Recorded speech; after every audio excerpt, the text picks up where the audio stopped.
सीमांचल में एनडीए के इकलौते भाजपा सांसद प्रदीप कुमार सिंह अररिया जाने के क्रम में आज कटिहार पहुंचे। यहां उनका लोजपा कार्यकर्ताओं ने जोरदार स्वागत किया। लोजपा पंचायती राज प्रकोष्ठ के प्रदेश प्रधान महासचिव राजीव रंजन के नेतृत्व में रेलवे स्टेशन पर कार्यकर्ताओं ने सांसद को फूल मालाओं से लाद दिया। इस दौरान पूरा माहौल उत्साह और जोश से भर गया। इसके बाद सांसद का स्वागत समारोह हृदयगंज स्थित राजीव रंजन के आवास पर भी आयोजित हुआ, जहां कार्यकर्ताओं ने जमकर नारेबाजी की और संसद का अभिनंदन किया। इस मौके पर सांसद प्रदीप कुमार सिंह ने सीमांचल की समस्याओं को लेकर अपनी गंभीरता जताई। उन्होंने कहा कि सीमांचल से जुड़ी तमाम ज्वलंत मुद्दों को सांसद के पटल पर रखा गया है और लगातार समाधान की कोशिश की जा रही है। साथ ही उन्होंने राहुल गांधी और तेजस्वी यादव की वोटर अधिकार यात्रा पर निशाना साधते हुए इसे महज एक राजनीतिक स्टंट बताया।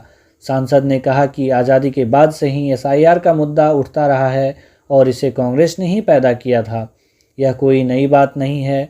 उन्होंने कांग्रेस और सहयोगी दलों पर आरोप लगाया है कि पहले भी लोकसभा चुनाव में संविधान खतरे में है, आरक्षण खत्म होगा जैसी अफवाहें फैलाई गई, लेकिन जनता ने करारा जवाब दिया। लोजपा प्रदेश प्रधान महासचिव राजीव रंजन ने सांसद का समर्थन करते हुए कहा कि सीमांचल की कई गंभीर समस्याओं को सांसद के सामने रखा गया है और उन्हें भरोसा है कि प्रदीप कुमार सिंह इन मुद्दों को केंद्र तक मजबूती से पहुंचाएंगे। कटिहार में हुआ यह भव्य स्वागत कार्यक्रम एनडीए खेमे के आत्मविश्वास और कार्यकर्ताओं की एकजुटता को दर्शाता है। और आरोप लगाना वो बहुत आसान है, लेकिन आरोप को सिद्ध करना यह कठिन काम है। तो राहुल गांधी और तेजस्वी यादव, मैं आपके चैनल के माध्यम से बता देना चाहता हूं कि यह कोई नई बात नहीं हो रही है। यह देश है, कोई धर्मशाला नहीं है। पहली बात, अगर कोई इस देश में घुसपैठी करके अवैध तरीका से रह रहा है तो क्या उसका चिन्हित नहीं होना चाहिए उनको? तो वोटर लिस्ट का स्वच्छता हो, वोटर लिस्ट में पारदर्शिता आवे, ट्रांसपेरेंसी आए, और यह समय समय पर आजादी के बाद इन्हीं लोगों के बाप दादी की सरकार जब थी तब भी यह होता रहा है। 2003 में भी बिहार में हुआ है। तो इसलिए यह एक राजनीतिक स्टैंड है, लोगों को, बिहार के लोगों को दिग्भ्रमित कर रहा है। जिस तरह से लोकसभा चुनाव के अंतर्गत उन्होंने कहा कि संविधान खतरे में है, समाप्त कर देगा, आरक्षण समाप्त कर देगा, तो संविधान का गला समय समय पर कांग्रेस की सरकार, इन्हीं लोगों का पूर्वज ने घोटा दबाया है। चुनी हुई सरकार पर इसका प्रभाव पड़ेगा क्योंकि आप सीमांचल में कहीं कोई प्रभाव पड़ने वाला नहीं है। अब विकास के नाम पे वोटिंग होगा और नीतीश जी के नेतृत्व में बिहार विकसित हो रहा है और सबका विकास हो रहा है, चौमुखी विकास हो रहा है। अभी हम जाएंगे अररिया, 4 लेन में चढ़ के जाएंगे। क्यों नहीं बनाया कांग्रेस के जमाने में, लालू जी के जमाने में? तो आज चारों तरफ फ्लाईओवर, ब्रिज, 4 लेन, नई नई रेल लाइन, वंदे भारत चल रही है और सबको पैसा मिल रहा है, डायरेक्ट अकाउंट में पैसा आ रहा है। तो इसलिए अब 10 दिन के बाद प्रधानमंत्री जी हमारे पूर्णिया आ रहे हैं, यहाँ एयरपोर्ट चालू होगा, तो लोग अब विकास के नाम पे वोट देगा। ये लोग भ्रम फैलाता है, लोगों को दिग्भ्रमित करता है। अब इसकी दाल मिलने वाली नहीं। आवास पे पहुंचे, इससे पूर्व भी स्वागत हुआ था, आज फिर एक बार कटिहार आगमन हुआ है। सर, क्या उद्देश्य था कटिहार आगमन?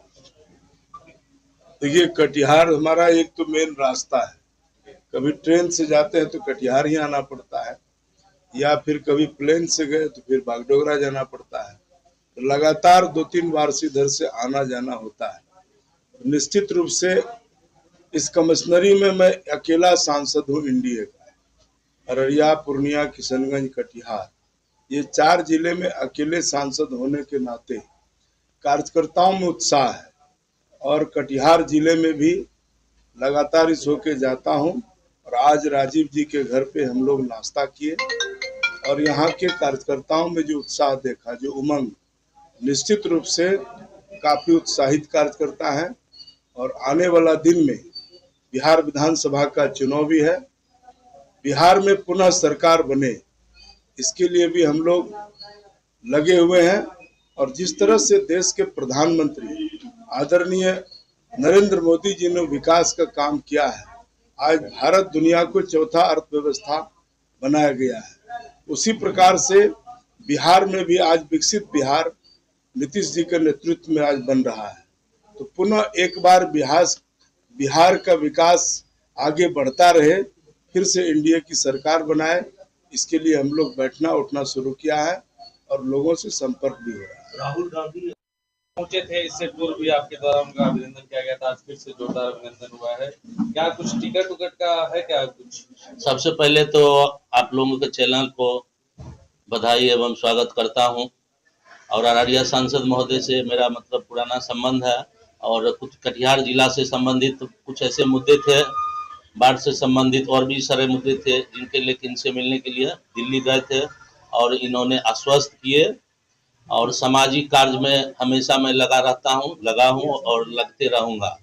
इसी के संबंध में मतलब मैं उनको बोला कि सर आप अररिया जा रहे हैं तो मेरे आवास पर आइए, थोड़ा सा जो रुकी सुखी होगा नाश्ता आपको कराएंगे। इसी के लिए आए, कहीं कोई ऐसा नहीं है कि चुनाव या कोई ऐसा मुद्दा लेके वो नहीं आए, संबंध उनसे था इसलिए वो। सीमांचल के इकलौते सांसद हैं अररिया के। कुछ सीमांचल को लेकर राजनीति और जो समस्या है उनसे रूबरू हुए। सीमांचल की बहुत सारे समस्या है और हमारे इकलौता सांसद हैं। सही, पिछले बार भी हमने कहे थे कि हम लोग सीमांचल में सांसद विहीन है, हम लोगों के एनडीए से कोई सांसद नहीं, इकलौता सांसद हमारे प्रदीप कुमार सिंह। जब इनसे रूबरू हुए तो लगा हम लोग सीमांचल में सांसद विहीन नहीं है, चूंकि इनका जो बात करने का और इनका जो काम करने का तरीका है उससे हम लोग अवगत हुए और ऑन द स्पॉट ये फैसला करते हैं और जो इनके लायक होते हैं वो करते हैं। इसीलिए हम लोग इनसे प्रभावित हो गए और हम लोगों को आश्वासन दिए हैं कि आप लोग सांसद विहीन नहीं है, मैं सांसद हूं, मैं सीमांचल में समय दूंगा। आपको अगर लगे समाज के लिए, क्षेत्र के लिए, आप 2 बजे रात में भी मेरे पास किसी काम से आइएगा, मैं आपका काम करूंगा, मदद करूंगा।